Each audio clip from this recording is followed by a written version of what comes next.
Welcome back to another installment of The Orthodox Medievalist. And today what we are going to deal with is the reign of Ivan the Terrible, otherwise known as Ivan the Fourth. He is one of the more misunderstood people in Russian history. I've been known for some time now as a defender of the reign of Ivan the Terrible, incidentally one of the longest reigns of all monarchs in European history.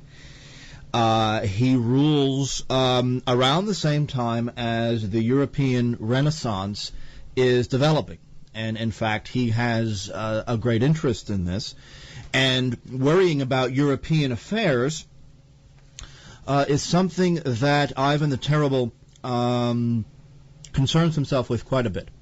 But the word terrible, both in Russian and in English, by the way, has changed its meaning over the years. In Russian, the word is grozny, and it means something extraordinary, something awesome, something tremendous. It doesn't have a negative connotation. But even in English, terrible used to have an extremely positive connotation. Terrible referred to something that was almost supernatural in its power, something that was literally awesome, something that created the emotion of awe. So Ivan remains, for many Russians even today, a very popular figure. It should also be kept in mind that Ivan, his reign, his policies remain today one of the more common themes of peasant folklore. The peasants viewed Ivan the Terrible, Ivan the Great, Ivan the Awesome, whatever you want to call him. They viewed Ivan the Fourth as an extraordinary figure, as a liberator, and specifically a liberator from the tyranny of the aristocracy. Now, we don't have time today to deal with the question of aristocracy, what it meant in Russia, because it meant something very different in Russia than it did in the rest of the world. But suffice it to say that at the death of Ivan's father, Basil III, in 1533, Basil III is actually another figure who doesn't get a lot of attention, unlike Ivan. Ivan gets a lot of attention. Basil III is one of the more understated grand princes of Russia. It's a long reign, 1505 to 1533. Ivan the Terrible is a boy in 1533, and this is a substantial question because primarily the war in Moscow has been continuous since even before the domination of the Mongol Empire, between the monarchy, who seeks some kind of regularization of Russian life on the one hand, and the boyars or the aristocracy on the other, who seek decentralization, but not decentralization in a way that I personally might support, but decentralization in the sense of oligarchy. In Russian history, the concept of the Constitution, the concept of constitutionalism as a form of government, really often gets translated as a way for the aristocracy to divide up the labor of the peasants among themselves. So as a result, monarchy is considered in Russia a populist institution, at least up until Peter the Great. And Ivan the Terrible, more than anybody else, gets treated as the one person who finally broke the back of the aristocracy, and as a result of this, liberated the society from the domination of the moneyed classes. It's Ivan the Terrible that gives the Russian peasantry this sense that the monarch is on their side, and the reason that he does things that often are not in the interests of the peasant classes, it's because either he knows what's best, or that he's being misled by the aristocracy. So Ivan the Terrible remains, and even was at the time, a popular figure. And American, British historians have never been able to figure this out. In fact, a lot of them, and I've read this too many times to count, will simply say that the Russians were just too dumb to understand what freedom is, and therefore they like to lionize people like Ivan the Terrible. As always the case, the Anglo-American establishment is wrong, and they simply distort whatever it is that can't fit their preconceived notions of what political development should be. But Basil III dies 1533, and the aristocracy has yet to have its back broken. There's been many attempts to do this. Ivan III, who we'll deal with some other time, Ivan III does attempt to do this. But Ivan the Terrible, even at a young age, he's an extremely precocious boy. He is extremely well read, even by the time he's a teenager. He is familiar with some of the classics of European life, Greek and Roman life. He's probably the most educated czar of this early period in Russian history, and one of the more literary-minded rulers in Russian history. But something is happening that bodes very ill for Russian society. The aristocracy, and this goes for everywhere in the world, not just in Russia, but aristocracy and monarchy are almost always opponents. The monarch wants to tame the aristocracy wants to take power from the monarchy. This is the case in Spain, and France, and Great Britain. And really the history of nations is to some extent determined by which side is able to win. In England, of course, it's the merchant classes. In Russia, it's the monarchy. Ivan the Terrible will be a major reason for why the monarchy is going to be able to pull this off. But Russia had already developed a sense of itself as the Third Rome, as the idea that the truth of the Christian life exists now, that Byzantium is no more. Byzantium has fallen almost 100 years earlier, and the Turks now dominate southeastern Europe. The only substantial Orthodox power that is independent is Russia. And therefore they have developed a sense of themselves that Russia is the new Israel. Our job is to defend the truth of God no matter what. That's what the Third Rome means, very generally speaking. Ivan's a believer in this. The monarchy, up until Peter the Great, is completely dedicated to this idea. Ivan is aware of this idea even as a young boy. In fact, he will take over the throne at the age of 13. And he's precocious enough that not only can he do this, he can do this very intelligently. The very few 13-year-olds who could do this, Ivan the Terrible already shows an extremely extraordinary nature at this young age. At 13 years old, he's already very well read. He's already immensely intelligent, immensely precocious, and is aware of European developments and is aware of the history of political ideas, not just in Russia, but also in Europe. So already he is justifying his name, Ivan the Great, Ivan the Awesome, Ivan the Extraordinary, or in the Old English sense of the word, Ivan the Terrible.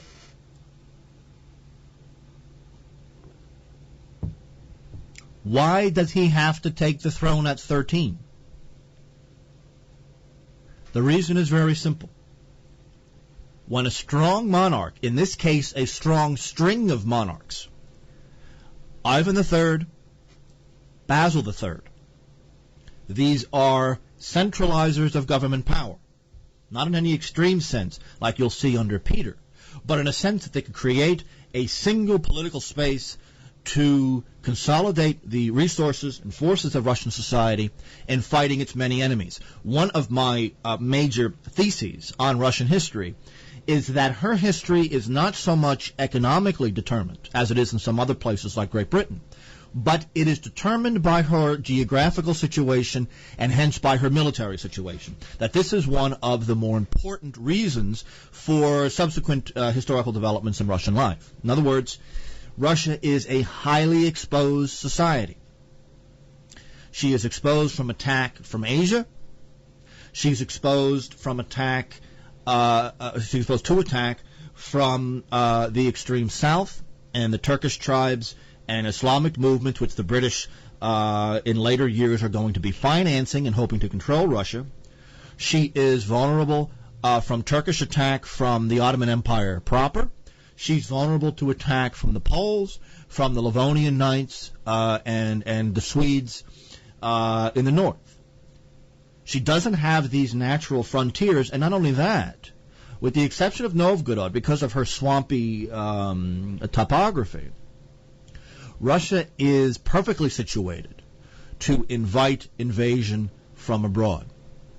So this situation is absolutely determining, or at least one of the important elements in determining Russian history. She is an exposed society. By the time of Ivan III, Basil III, now Ivan IV, it's clear that Russia is highly vulnerable. And therefore, apart from any other consideration, the Russian monarchy is forced to centralize a certain degree of power and is forced to create a professional army, slowly but surely. In fact, Ivan the Terrible is going to be one of the architects of a professional army that can function in a mobile way in order to deal with several simultaneous threats at once. This is the story of Russian history. The story of Russian history is that her emperors, her monarchs, have had to deal with the fact that it is very reasonable to believe that at any given moment the Russian society will have to deal with multiple threats at the same time. Multiple simultaneous threats. This has been the case throughout Russian history and has been one of the constants of Russian history. But to be more specific,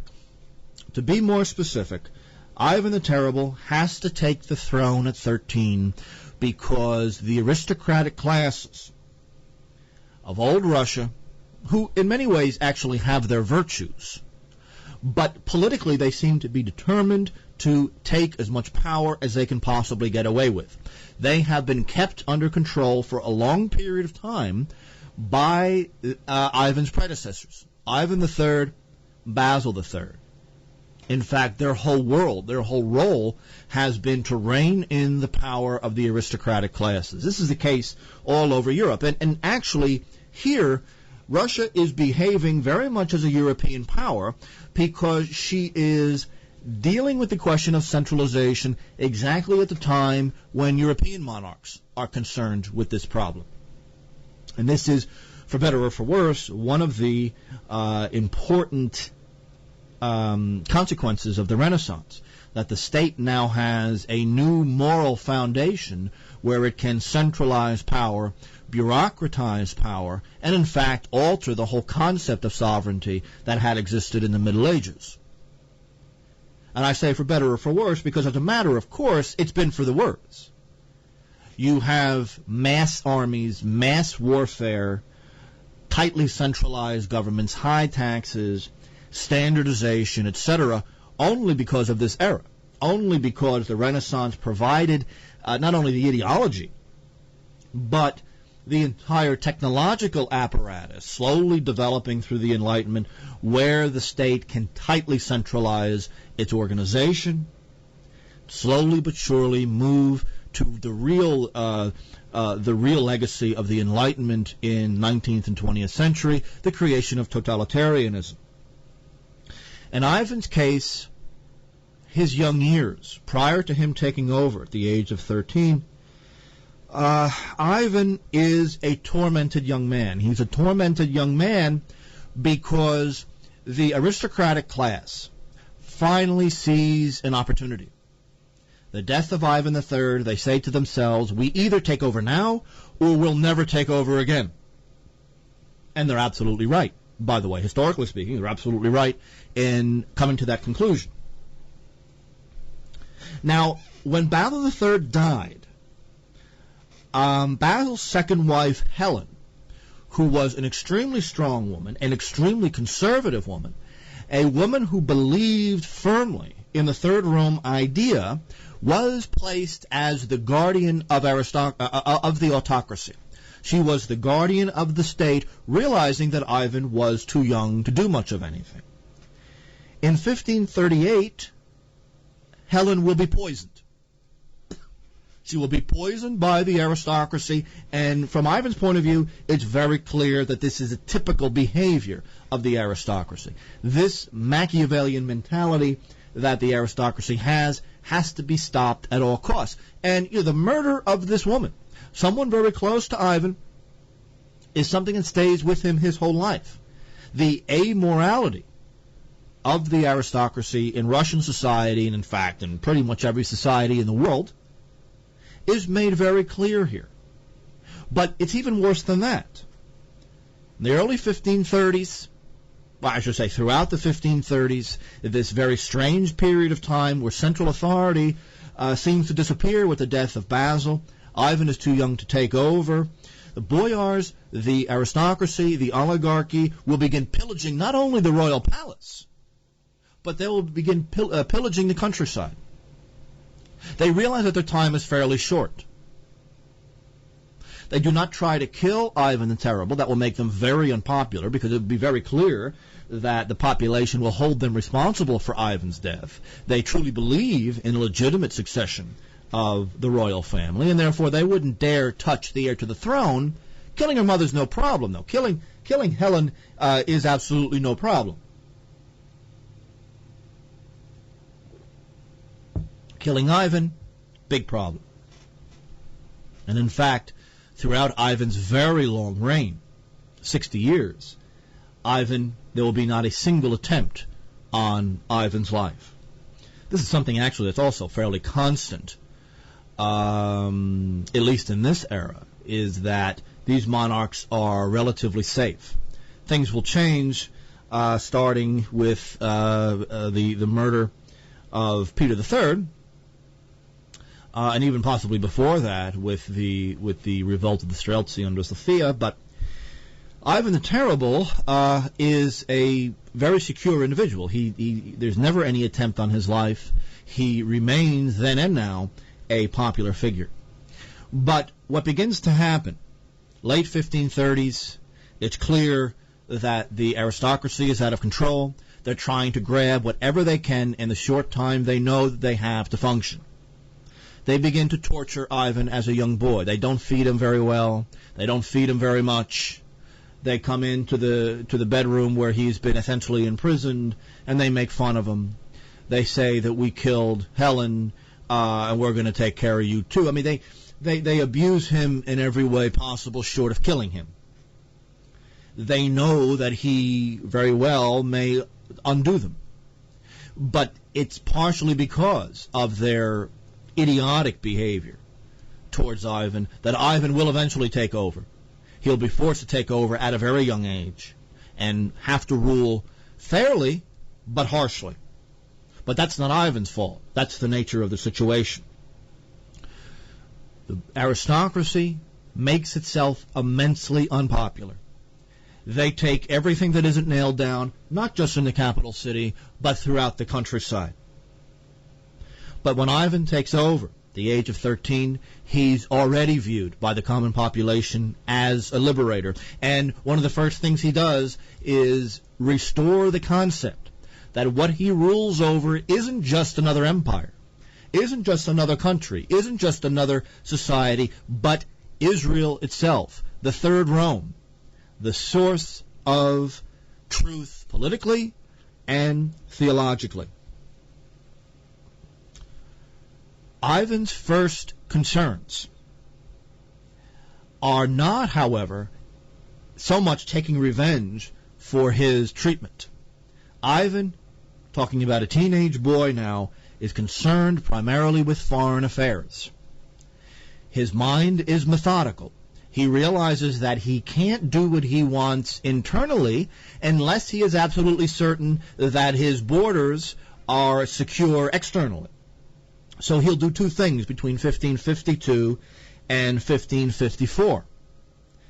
He will secure two of the smaller Mongol khanates, and that is Kazan and Astrakhan.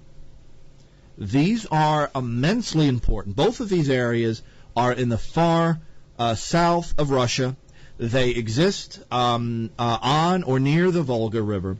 They are major trading emporiums. In fact, so much so that Kazan and Astrakhan are these two khanates used to be in Mongol hands, and Mongols by now had mostly converted to Islam, actually throughout Russia. These two places are of immense strategic importance. And not only will it control any further movement of what's left of the Mongol horde, Russia has been independent now of Mongolia for a long time, but Kazan and Astrakhan are two relatively small but well-off financially Islamic Mongol trading regions. They are the source of wealth and in fact major trade depots between Europe, or among Europe, Russia, and the Far East. And they take advantage of the tremendous trade going from east to west. And not to mention the fact that they would both secure Russia's southern border and, most important of all, give Russia full control of the Volga. So this really isn't bad thinking for someone so young. This is a little later on in history, but Ivan is still a young man. Kazan and Astrakhan are the first priority of Ivan the Terrible. Kazan will be taken in 1552. Russian forces will surround the city proper. Ivan will offer very generous terms. There will be no punishments. There will be no fighting. If you lay down your arms, I will permit you to live as you always have lived. They refuse. Ivan sacks the city, and unfortunately, he permits the army to essentially butcher the inhabitants of Kazan. Now, Ivan is aware of the history of the Crusades in the West, in the Middle East. He's read about this in the past, and he's convinced that given the fact that these Islamic Mongol organizations are now fairly small, but there's a lot of them, and they're spread out all throughout the southern part of Russia, that if he commits a single atrocity, then the remainder of the Mongol tribes in South Russia will then immediately surrender, and hence in the long term, saving lives. Ivan, it should be noted, regrets this action. It is successful. And in fact, all of the tribes of southern Russia will eventually do homage to Moscow, but his conscience is bothered by the fact that he's taken such harsh action. He's very insecure with his decision, not so much to command that the place be plundered, but to allow the army to do the plundering.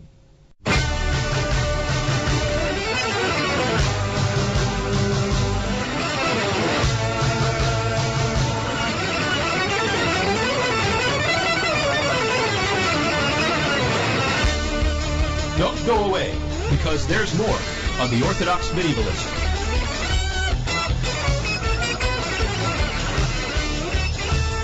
You're listening to the Voice of Reason Broadcast Network. Visit us at reasonradionetwork.com.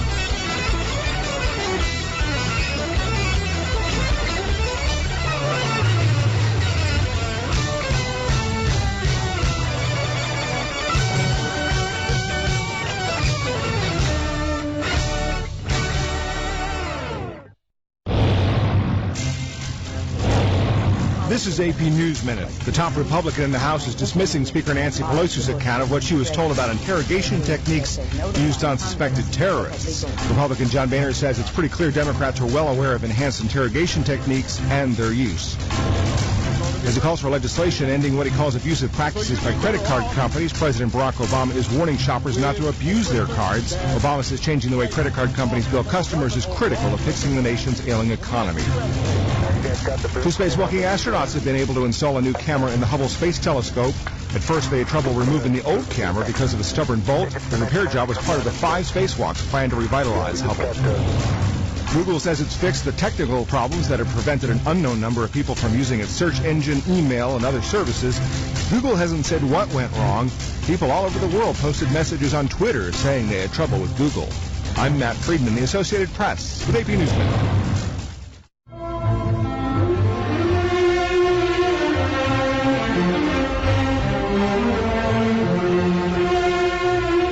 Let's return to the Orthodox Medievalist, brought to you by the Voice of Reason Broadcast Network, ReasonRadioNetwork.com.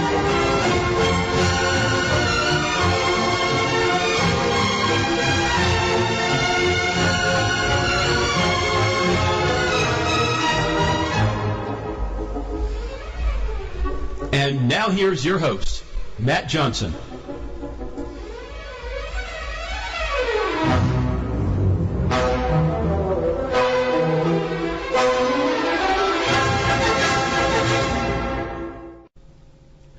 In Astrakhan, we're just talking about a couple of campaigning seasons later, 2 years later.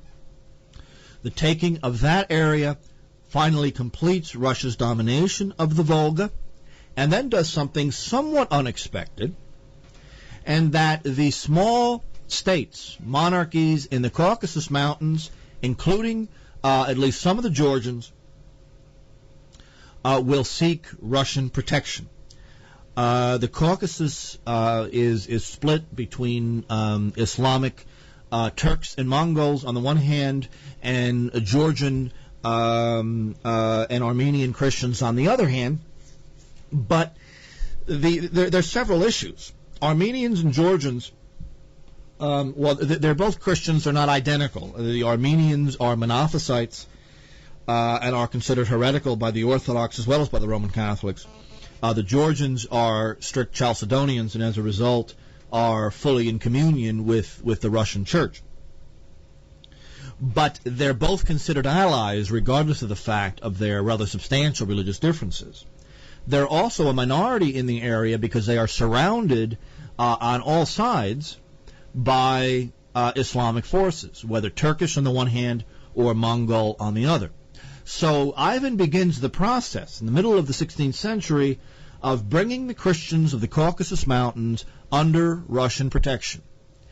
But even more, some of the Muslims in this area, and I should say throughout southern Russia, not just the southeast and the Caucasus, southwest, in the Caucasus, these Muslims were Muslims in name only. You might want to call it a folk Islam. That's still the case today with the Chechens and some others. These groups don't want to be dictated to by the Saudis and the imams wearing their 8th century outfits. These guys drink alcohol. They're not going to quote the Ayatollah to you. They are largely folk Islamic, and as a result, they also have an interest of seeking protection from their more extreme Islamic brethren to the east of them. So not only do you have the two different Christian groups, Armenians and Georgians, to some extent seeking protection from Moscow in this era, and that's going to continue over time, really until the Georgians become an autonomous part of the Russian Empire later on. But the Armenians will start now a very long and prosperous relationship with Russia. Armenia will, from this moment on, look to Moscow for protection against Islam and especially against the Turks.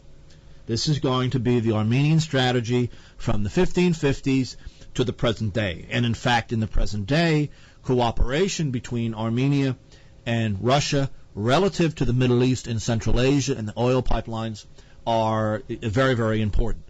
And I've published on this question in the American Free Press and a bunch of other places. Armenia is playing a strategic role here as a go-between between the Iranians on the one hand and Moscow on the other. So, the first two major actions of Ivan the Terrible are to secure Russia's southern borders, to take the substantial trade of southern Russia and the Caucasus and bring as many of the smaller autonomous entities, whether Islamic or Christian, into Russia's orbit. Now, geographically moving to the north, Ivan the Terrible will attempt to do what Peter the Great will eventually do, although for a very, very different set of reasons. he will also seek to open a window on Europe. His youthful education was overwhelmingly involved in reading the great classics of Greek and Roman literature and knowing something about European politics. What he's interested in, first of all, is access to the Baltic Sea. This is a major part of it could be a major part of Russian income, because it would then connect Russia to what's left of the Hanseatic League and the trading world of Northern Europe, and there's a lot of cash there. The problem is that the Baltics now are controlled by one of the last representatives of the old knightly orders, and that is the Livonian Knights. The Livonian Knights are, at least in theory, under the direct control of the Pope. They are an independent order of knights, and they are blocking, and obviously are very hostile, towards Russia concerning the Baltics. Now, Ivan the Terrible has now sought to move his concern from Central Asia and southwestern Russia to Europe proper, and particularly the wealthier part of Europe now in the northeast of the country. The concept is taking the old trade routes of Novgorod, which have long since been a part of Russia, now part not only of the Livonian movement, but also of Lithuania and Poland, and bring them under Russian control. Now, the ministers and people that Ivan had brought into his cabinet to advise him on these issues really are very concerned. They strongly question whether or not open confrontation with the substantial military force, not only of the Livonian Knights, but there's a question of Sweden, there's a question of Lithuania, there's the question of Poland, whether this is such a good idea. Now, as it turns out, I mean, it's not so much that the concern isn't legitimate. It's more that the boyars, the aristocracy, is continually scheming against Ivan. In fact, they've gone so far as to begin contacting Ivan's relatives, hoping to be able to put a coalition together to eventually overthrow him. The favorites, the people who have supported Ivan in his early years, are now sent into exile.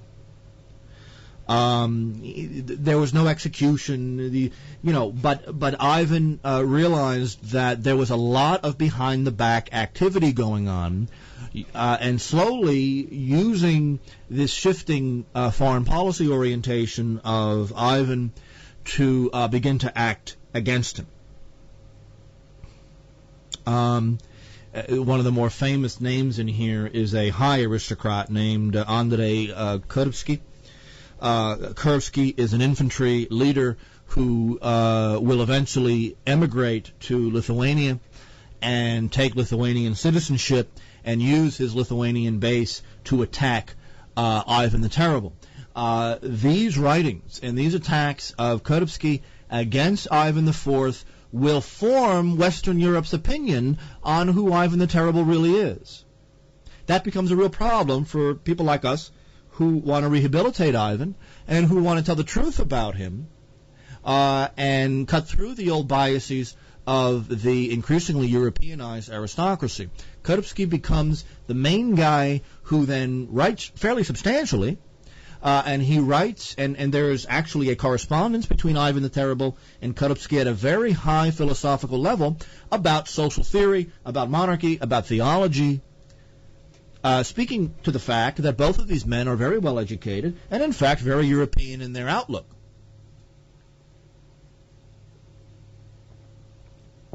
Nevertheless, 1564, Ivan will abdicate the throne. He will say, forget it. He will say, I'm not going to deal with a society that doesn't understand what I'm doing, that has done nothing pretty much but abuse me up until this time. I want to go home. I want to forget about this. This is too much work. I'm finished. So he leaves. he takes off his royal robes, and he goes to an estate of his in a small village not too far away from Moscow.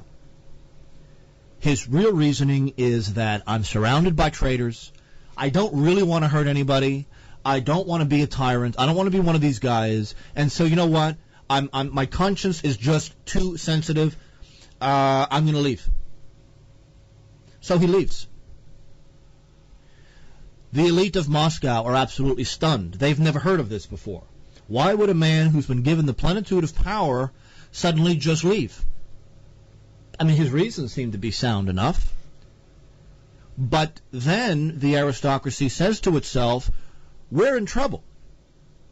If there is no monarch, then, particularly as far as the ordinary people are concerned, if there is no monarch, there is no authority. If there is no authority, then all the stuff that we've taken from the country, from the palace, from the people, from the peasantry, will be taken back. In other words, without a czar, without a monarch. Oh, and by the way, Ivan the Terrible is using the word czar on a fairly regular basis now. Without Ivan, the aristocracy is very vulnerable to popular rebellion. There is a lot of love for the monarchy. There is no love for the aristocracy. This very same aristocracy will go and beg Ivan to retake power again. Ivan says no. They won't leave. After a long time, Ivan comes out and says, okay, if you guys want me back, we are going to have a few conditions. The main condition is what Russian historians call the oprechina. This is a social experiment that will last from 1565 to 1572. This experiment, to some extent, is the main thing that people want to talk about when they talk about Ivan the Terrible.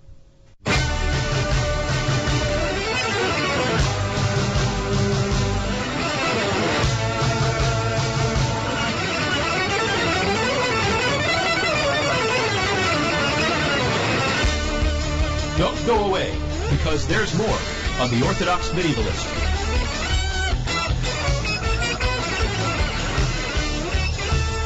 You're listening to the Voice of Reason Broadcast Network. Visit us at reasonradionetwork.com.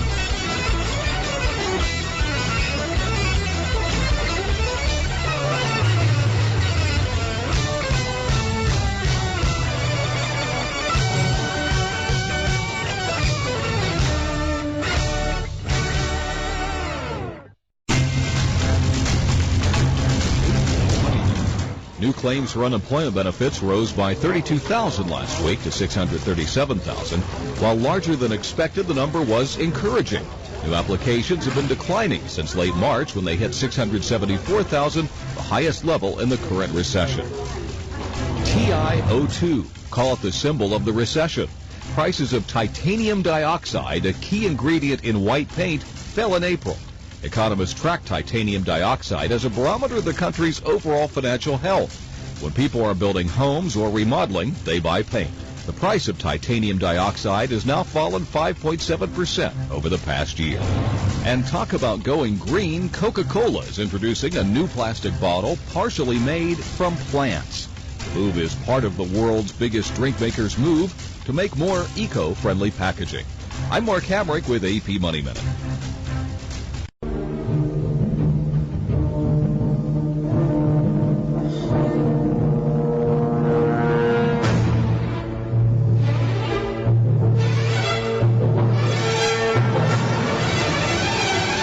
Let's return to the Orthodox Medievalist, brought to you by the Voice of Reason Broadcast Network, reasonradionetwork.com.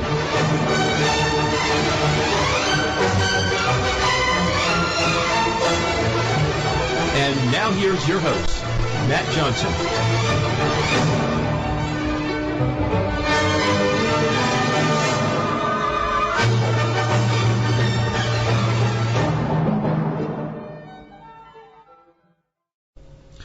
What is the oprechina? What is the nature of this development. This is a major movement. I can't think of anywhere else that this has been done in European life. Essentially, Ivan the Terrible will divide Russia into two parts.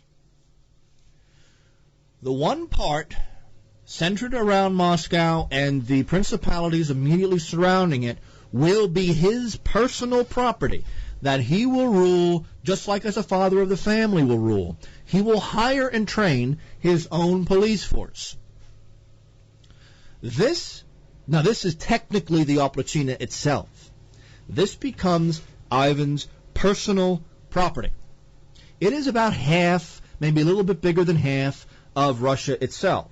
So, substantially larger than the state of France. He will destroy every element of aristocratic rule in this area. The rest of Russia, you guys do whatever you want. All you care about is power anyway, so do whatever you want in these areas. But the Oprochnina is mine. In the process, he will finally destroy the city of Novgorod. We'll get into some more detail on what Novgorod is in Russian history some other time. He will eliminate, and it's not a coincidence, by the way, that the Oprochnina is placed precisely in this area, not just Moscow, but the substantial area of the principalities surrounding Moscow that used to contain Ivan's most nasty aristocratic opponents. These people are eliminated from political power, and the Oprochnina is a centralized nation-state under the direct personal control of Ivan himself. Now, this experiment is not going to last. It will. This is actually the same year that the Oprochnina is abolished. The Livonian order will finally be destroyed by the forces of Ivan. Also, not too long afterwards, Poland will be defeated by Ivan the Terrible. And by the way, the Poles will then hire a substantial amount of manpower from the Islamic Tartars from the Crimea, from the Mongols in the Crimea, to buttress the Polish army. This is done for one very significant reason.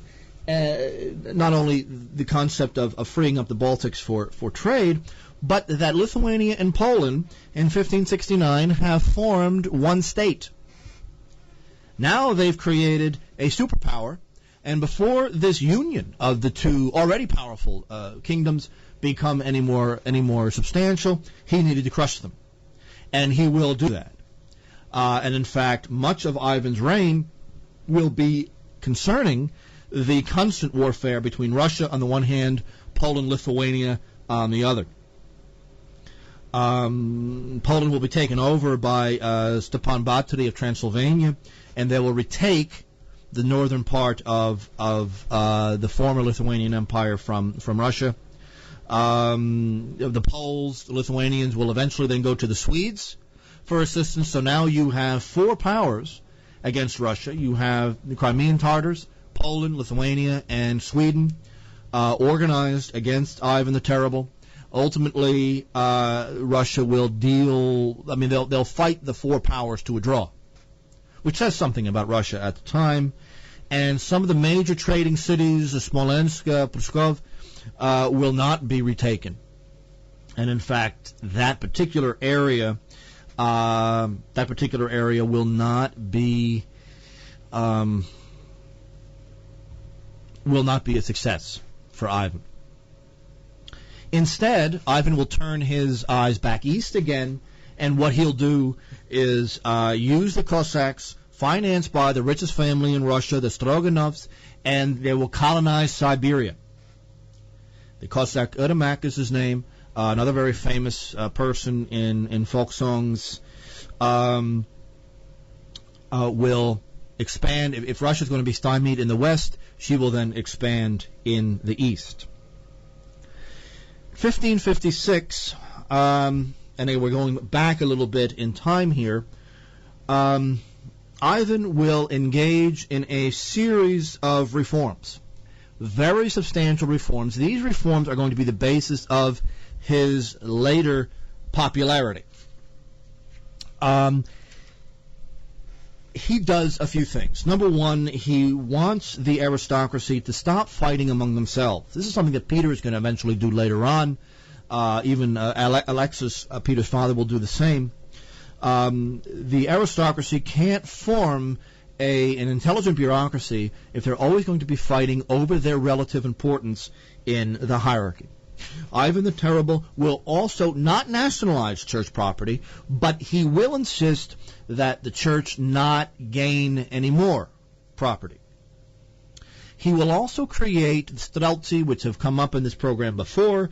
The Streltsy are essentially elite musketeers who will become the core of the standing army of the Russian Empire until they're abolished by Peter the Great.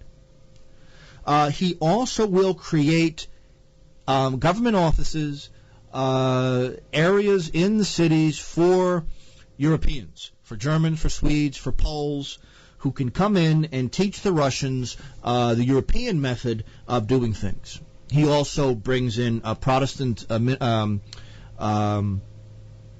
traders and merchants in from the Netherlands in order to continually diversify the Russian population in such a way that the Russians can learn what the maritime trading practices of the Europeans are really like. He does control the nobility through the Operatina. He will forbid many noble families to get married and have children. He will, in fact, claim that he is the judge as to whether or not nobles can marry. But the Operatina, we have to eventually understand this, is an experiment to see what Russia would look like without the division of power between aristocracy and the monarchy. Ultimately, it will be a failure, and Ivan will admit this. The battles between the private armies of the aristocracy and the police force of Ivan the Terrible will drain the resources of the country at a time where Russia is really struggling against the four-power coalition in the northwest. In the process, though, the legacy of the Operatina is that Ivan will create a professional Western bureaucracy. He realizes that he is presiding over an expanding empire, and things need to change. Nevertheless, the Operatina is the laboratory where a lot of these reforms are going to develop. He will change the court system. He will create a court system based on three tiers. The local court, which is the district court, which is largely a peasant court, and then the tribune of the voivod, which is the what we might call the state court, and the Supreme Court based in Moscow, and Ivan himself will have the final say over all of that. He also enforced the concept of the commune, protecting peasants from the aristocracy by giving the government sanction to communal forms of land ownership controlled by peasants. And he will also reorganize the towns. He will create a new urban life with either a appointed or an elected mayor, and then the merchants themselves organized within guilds in the city itself. The guilds pay taxes for the cities. The communes pay taxes for the countryside. Now, where does Russian income come from? I mean, obviously, Ivan the Terrible is fighting a substantial war against most of Northern Europe. A few things. The money comes, first of all, from dues from urban areas. He does bring in Europeans as traders, but he also makes certain that they are taxed for this. There is an import duty on corn, and there are taxes on peasant households within the commune, and this is how the commune will raise taxes. Customs and fines, and the public baths also will have a fee attached to it. And the taverns, the bars that are controlled by the crown, Also, the state has a monopoly on liquor production and consumption. And all of this together brings roughly about 1.3 million rubles a year, which is fairly substantial when compared to the rest of Europe. So Ivan's reign is one of these things. It's a major watershed in Russian history. Major changes are made, and it really shows that reform requires a strong ruler, but not the revolutionary movement that Peter the Great will eventually create. Ivan is responsible for the executions, possibly of 1,000 or 2,000 members of the major noble families. The Oplechina is a disaster only because of the instability that it creates. But the Oplechina is the method by which Ivan will eventually destroy the aristocracy, break their backs once and for all. They'll have one possible attempt during the so-called time of troubles after Ivan's death, which we can't get to now. But that's also another period of time where the nobles attempt very weakly to make a comeback. Ivan has broken their back. Ivan has destroyed the aristocracy, and now is the main figure in setting the stage for what we might call modern Russia. He creates the infrastructure necessary for modern Russia to develop. Anyway, that's all I have for now. I appreciate you guys tuning in. I want to thank everyone at A Voice of Reason for asking me to do this and giving me the opportunity to do this. I appreciate it very much. And I appreciate all the favors you guys have done for me. Hang in there, guys, and I will talk to you later. Bye-bye.